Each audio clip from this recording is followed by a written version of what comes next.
자, 상당인과 관련 판례입니다. 자, 먼저 노트를 펴보죠. 자, 노트를 펴보면 자, 결과적 가중범위라고 하는 부분이 나올 겁니다. 다음 시간에 배울 텐데 이 결과적 가중범은 기본 범죄 플러스 중한 결과로 이루어집니다. 이때 기본 범죄와 중한 결과 사이에 이 상당 인과관계가 있을 때 결과적 가중범위 되죠. 이 상당 인과관계는 전 시간에 배웠듯이 이 조건인과에다가 플러스 예견 가능성이 있는가를 따집니다. 자, 예를 들어 볼게요. A가 B에 대한 상해죄의 고의로 살인죄의 고의가 아니고 상해죄의 고의입니다. 몽둥이를 휘둘러서 쳤습니다. 자, 그래서 이 B가 몽둥이에 맞았죠. 그래서 상해를 입었고, 자, 여기서 상해로 끝나면 그냥 상해죄 기수가 되고 맙니다. 근데 이 친구가 얼마 있다가 죽어요. 사망을 하게 됩니다. 그러면 상해치사죄라는 결과적 가중범위 될 수 있을까의 문제인데, 위에서 말씀드렸듯이 결과적 가중범, 즉 상해치사죄라는 결과적 가중범위 성립하려면 기본 범죄와 중한 결과 사이에 있어서 연결고리가 필요합니다. 그것이 상당 인과관계가 있을 때에 결과적 가중범위 되는 거거든요. 자, 그러면 이 상해치사죄가 되려면 여기 기본범죄 행위 있죠. 몽둥이를 휘둘렀다는 이 기본범죄 행위와 중한 결과라는 사망 사이에 있어서 이 상당인과라고 하는 것은 여기 이 행위와 결과 사이에 있어서 연결고리라고 하는 상당인과관계가 있어야 되는데 그 상당인과관계가 조건설에서 말하는 조건인과와 플러스 예견 가능성이 있다. 이 예견 가능성이 있을 때에 상해치사죄라고 하는 결과적 가중범위 성립하게 되는 거예요. 자, 좀 더 자세히 한번 들어가 봅니다. 자, 이 기본범죄죠. 몽둥이를 휘둘렀다는 이 기본범죄에는 지금 보았던 상해도 있고요. 뭐 폭행도 있고요. 뭐 다른 예도 많이 있죠. 감금이라든지 강도라든지 강간이라든지 가혹한 행위라든지 등등 많은 기본범죄 행위가 있을 겁니다. 자, 그러면 중한 결과라고 하는 것은 상해가 나온다든지 뭐 사망이 나온다든지 등등 나올 거예요. 자, 그랬을 때에 즉 이러한 폭행, 상해, 감금, 강도, 강간, 가혹한 행위 등등등등 이러한 많은 기본범죄 행위를 피하려고 하다가 그쵸? 요 피하려고 하다가 발생한 중한 결과, 즉 상해라든지 사망이라든지 이런 것이 나오게 되면 우리 이 실무가들은 100% 이 기본범죄 행위와 중한 결과 사이에 있어서 100% 예견 가능성을 긍정합니다. 아시겠죠? 그래서 만약에 폭행이라고 한다면 폭행치상이 되는 것이고 폭행치사가 되는 것이고 상해라고 한다면 상해치사가 되는 거고 감금이라고 하면 감금치상, 감금치사가 되는 것이고 강도도 마찬가지죠. 강도치상, 강도치사가 되는 거고 강간도 강간치상, 강간치사 이렇게 되는 거예요. 아시겠죠? 자, 그러한 전제하에서 판례를 보도록 합니다. 자, 그러면 기본서를 다시 와볼게요. 자, 기본서에서 기본범죄 행위를 빨간색으로 동그라미 쳐볼게요. 상해라는 기본범죄 행위죠. 그렇죠? 이 기본범죄 행위를 피하려고 하다가 사망이라는 중한 결과 발생했죠. 그러면 방금 말씀드린 대로 우리 실무가들은 100% 예견 가능성을 긍정합니다. 그래서 상해치사죄라는 결과적 가중범위 인정되게 되는 거죠. 됐어요?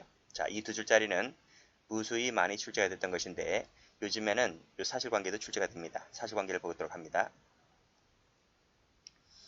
갑은 계속 교제하기를 원하는 자신의 제의를 을려가 거절한다는 이유로 수에 때렸다. 이 수에 때린 것이 판결로지에 나와 있듯이 상해죄의 고의입니다. 자, 을려가 대항하여 또 이제 갑의 손가락을 깨물고 핥히게 되죠. 갑은 더 이제 격분하게 되는 거죠. 그러면서 이제 계속 때립니다. 여자가 이기나요? 남자가 이기지. 그래서 계속 때립니다. 수에 발로 차는 등의 폭행을 하니까 을려는 이를 모면하기 위하여 도로 건너편으로 건너갑니다. 자, 이런 얘기죠. 여기 도로가 있다. 가운데 도로가 있고 여기 갑이라는 남자가 을이라는 여자를 마구잡이로 폭행합니다. 상해죄 고의로 폭행을 한다는 거죠. 여자가 못 견디죠. 못 견뎌요. 그래서 이 여자가 이 도로는 뭐예요? 도로는 가운데 있는 도로는 차량이 많이 지나가죠. 차량이 많이 쌩쌩쌩쌩 지나갑니다. 그래서 이 여자가 이 도로를 피해서 건너편에 왜 갔냐면 여기 음식점이 있었어요. 음식점 상가가 있었단 말이에요. 상가가 있었기 때문에 상가 안에는 사람들이 있잖아요. 그래서 도움을 요청하기 위해서 건너간 거예요. 그러니까 뭐 갑이 가만히 있나요? 갑도 따라가는 거지. 그래서 갑도 쫓아갑니다. 쫓아가서 갑이라는 사람이 또 여기서 퍽퍽퍽퍽 막 패는 거예요. 그쵸? 막 구타를 합니다. 폭행을 가하게 되는 거죠. 옆에 있던 사람들은 구경하는 거지. 구경하거나 뭐 말린다 하더라도 뭐 그렇잖아요. 또다시 이 여성은 이 갑이 계속 패니까 폭행을 가하니까 이 폭행을 피하기 위하여 다시 이렇게 도로를 건너가다가 지나가는 자동차에 의해서 이렇게 사망하게 되는 거죠. 그랬을 때에 갑의 죄책은 하는 거예요. 자, 갑도 그래요.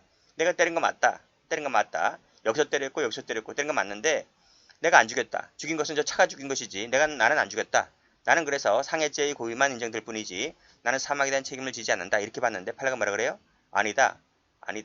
너가 그런 행위를 하지 않았었더라면 당연히 을려도 건너가지 않았을 것이고 너가 또 이렇게 하지 않았었더라면 내가 또 다시 건너가지 않았을 것인데 조건인가 인정했죠?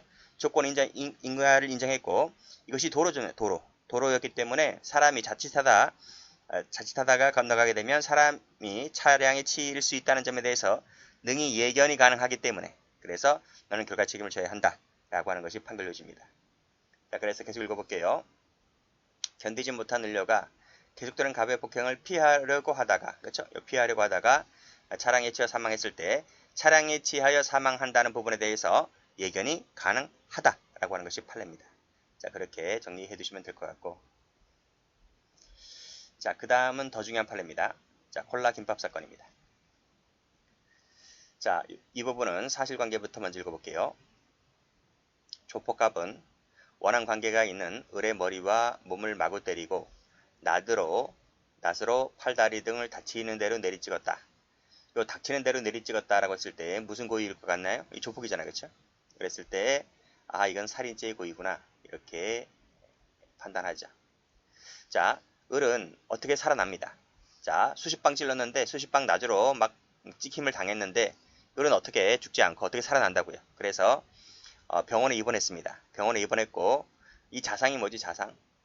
이 자자가 찌를 자자입니다. 칼로 찔러서 난 상처를 말하는 거죠. 그래서 살아났습니다. 병원에 입원했는데 급성신부전증이 발생해서 치료를 받던 중 급성신부전증을 치료할 때에는 음식과 수분의 섭취를 더욱 철저히 억제를 해야 됩니다. 그렇게 의사가 신신당부를 합니다. 막 먹지 말라고. 당신 지금 몸이 정상이 아니기 때문에. 자, 이 친구가 처음에는 음식과 수분 섭취를 철저히 지켰다는 거죠.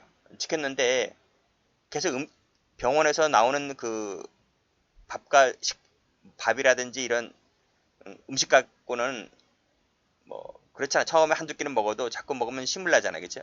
그러다 보니까 이제 그 동료라든지 누군가가 이제 병문안을 온 거예요.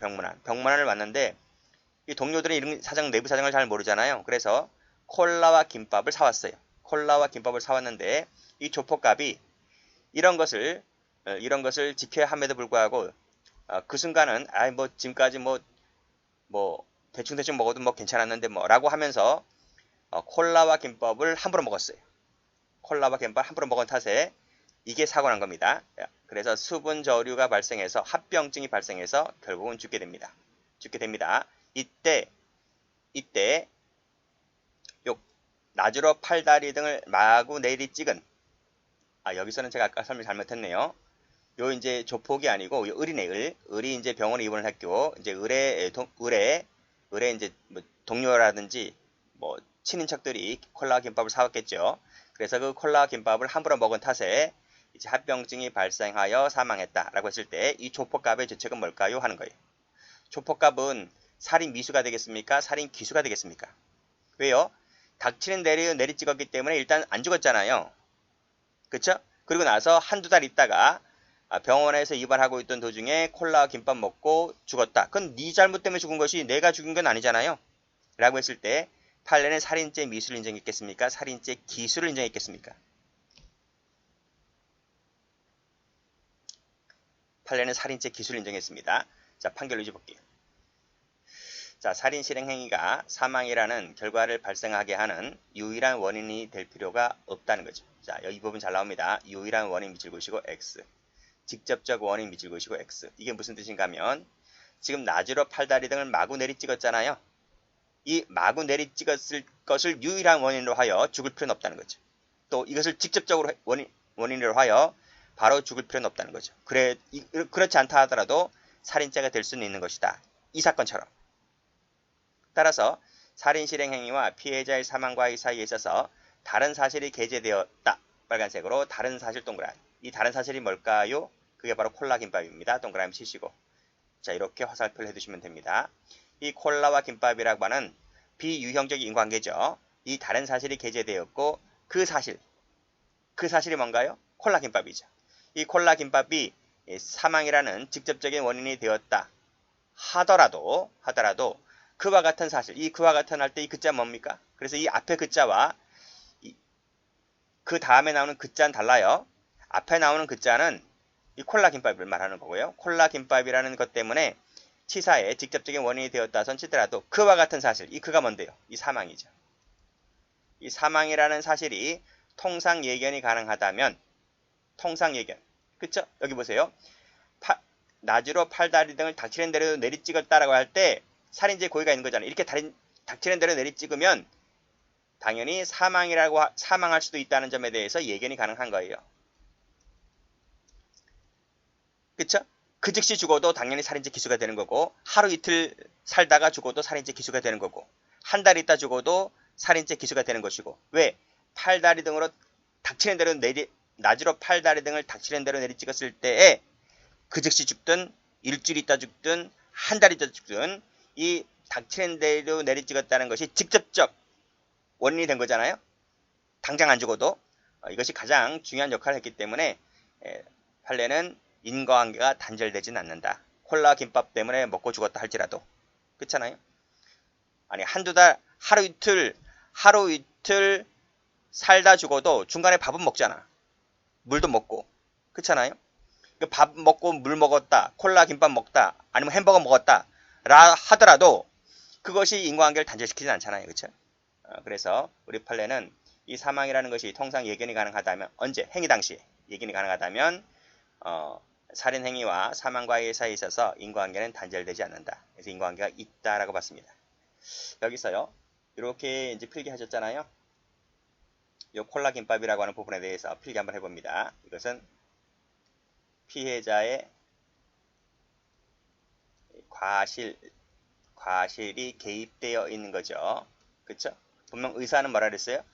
수분과 음식과 수분 섭취를 철저히 억제하라라고 당부했잖아요. 근데 그 무시를 하고 주의의무 위반으로 인해서 이 피해자가 그 주의의무 위반으로 인해 콜라와 김밥을 마구 먹었기 때문에 이 부분은 과실이 개입된 겁니다. 과실이 개입되어 있다 하더라도 땡땡 인과관계가 단절되지는 않습니다. 이걸 필기를 해드리는 이유는 비교되는 판례가 뒤에 나와요. 단절되지 않는다. 그래서 인과관계가 있다고 본다. 이렇게 정리를 해두시고 중요한 판례입니다. 자, 그래서 색깔 한번 칠해볼게요. 콜라 김밥 색깔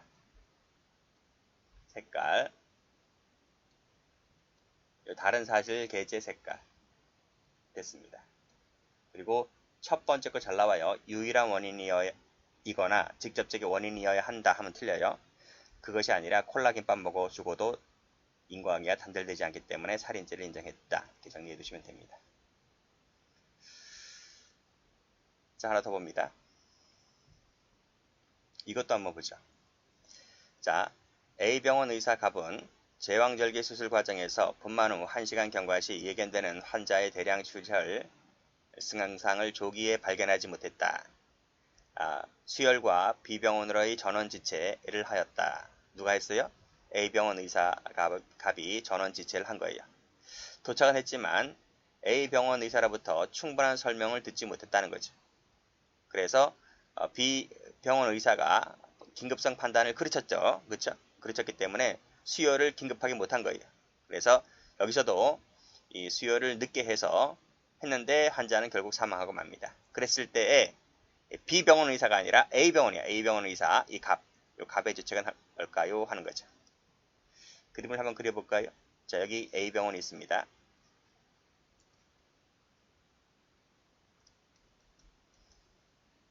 여기 B병원이죠.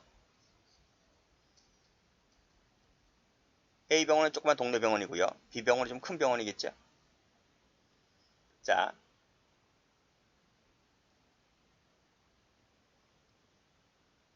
의사 갑이 있네요. 의사 갑. 여기 의사 갑이 있다. 여기 이제 의사 B가 있겠죠. 을 있겠죠. 을이 있었다. 여기 환자가 있죠. 환자가 있었다. 근데 환자가 지금 이 A병원에서 지금 의사가 이 환자를 수술을 했잖아요. 수술을 했는데 올라가 보니까 제왕절개 수술을 했단 말이죠. 했는데 대량 출혈 상황 증상을 조기에 발견하지 못했다. 조기에 발견하지 못했고 계속 뭡니까? 출혈이 나오는 거예요. 감당이 안 되니까 이제 이 큰 병원으로 이제 병원을 옮깁니다. 그걸 전원이라 한자로 전원. 옮길 전자에다가 병원 원자를 써서 전원 조치를 바로 해야 되는데 이걸 지체합니다. 일단 이 부분에 과실이 있다는 거죠. 이게 첫 번째 과실이 있는 거고, 두 번째 과실은 뭐냐면 이 환자를 이 큰 병원으로 옮길 때 이 의사는 큰 병원 측에다가 그걸 뭐라 그러지? 뭐 써주는 거 있잖아. 조그만 병원에서 큰 병원으로 갈 때 이 조그만 병원에서 무슨 걸 써줄 거예요. 그걸 써줘야 되는데 그걸 제대로 써주지 않았다는 거지. 그것을 여기서는 설명 의무를 하지 않았다는 거지.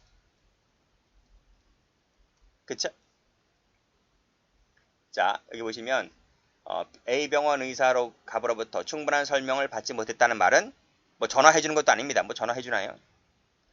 담당 의사가 누굴지도 모를 텐데 전화를 해준다는 말이 아니라 이 환자 측에게 큰 병원을 옮길 때에 뭘 써준다고요. 뭐 경유서라든지 뭐 있잖아. 그런 거 써주잖아. 써줘야 되는데 그걸 하지 않고 그냥 환자만 보는 거야. 이렇게. 라고 하면 이 큰 병원에 있는 의사 을은 이 환자가 어떤 상태에서 오는지를 모르잖아요. 뭐 긴급 환자인지 아닌지 확실하게 알 수가 없잖아요. 그래서 이 의사가 이 큰 병원에 있는 의사 을이 환자에게 수혈을 해야 되는데 수혈을 지체한 거야. 이 환자에 대해서 아는 정보가 없으니까. 그쵸? 자, 그래서 결국은 환자는 조속히 수혈을 받지 못하였고 결국 이 환자 산모죠. 산모는 사망하게 됩니다. 라고 했을 때 이 갑의 의사, 이 A병원 갑의 죄책은 뭘까요? 하는 거예요. 이 사람 그러겠죠. 아니다. 난 그러한 잘못이 있다 하더라도 이 환자는 내가 죽인 게 아니다. 우리 병원에서 죽은 것도 아니고 저 병원 가서 죽었는데, 그리고 저 병원 의사도 잘못한 것이 있는데 라는 거죠.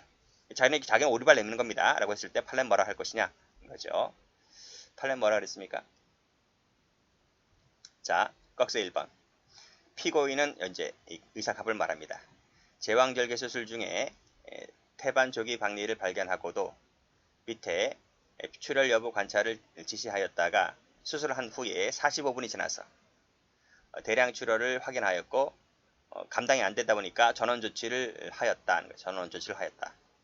그래서 결국은 이 전원 조치를 하였는데 큰 병원 가서 이 환자가 사망했다는 거죠. 라고 했을 때 피고인 갑에게는 대량 출혈 증상을 조기에 발견하지 못했다는 부분, 못했다 하더라도 그럼 전원을 빨리 해야지, 전원을 지체했다는 겁니다. 이 지체 동그라미 했을 때에 의사 갑에게는 과실이 있는 것이다. 이 첫 번째입니다. 두 번째는 뭐냐면 전원받는 병원 의료진에게, 이 B병원이겠죠. 피해자가 고혈압이라는 점, 그리고 대량 출혈이 있었다고 하는 점을 알려줘야 되잖아. 이 A병원 측에서. 근데 이 병원 측에서 이러한 사정을 설명하지 않았다는 점이지. 이것이 두 번째 과실입니다. 첫 번째 과실은 뭐다? 전원을 지체했다는 점. 두 번째는 설명하지 않았다는 점. 자, 그래서 꺽쇠 3번. 피고인이 대량 출혈이 있었던 피해자를 전원 조치는 하였는데 전원받는 병원 의료진의 조치가 다소 미흡해서 수혈이 1시간 20분이 지난 상태에서 수혈이 시작됐다는 거지. 그쵸? 그랬을 때에 전원 지체를 했다는 이런 과실 다 누굴 얘기하고 있는 겁니까? 그치? 의사 갑을 얘기하고 있는 겁니다. 이 과실 등으로 신속한 수혈 등의 조치가 지연되었다면 당연히 사망과 의사에 있어서 인과응의 책임을 지라, 이런 얘기입니다. 됐나요? 그래서 물론 이제 B병원도 뭐 자유로울 수는 없습니다. 결국 환자가 자기네 병원에서 죽었으니까요. 그랬을 때 B병원 측과 A병원 측 모두 다 이제 쌍방 이제 과실이 인정되는 거죠. 어쨌든 여기서는 이제 A병원 의사 갑을 중심으로 해서 다룬 겁니다. 자, 됐습니다. 꺽쇠 3번은 출제가 많이 됐어요. 꺽쇠 2번도 출제가 된 적도 있고, 그래서 다시 한번 읽어보시면 될 것 같아요. 자, 그러면 색깔을 한번 칠해볼게요. 자, 여기 색깔, 여기 색깔, 여기 색깔 이렇게 칠하시면 됩니다. 됐죠? 여기까지 합니다.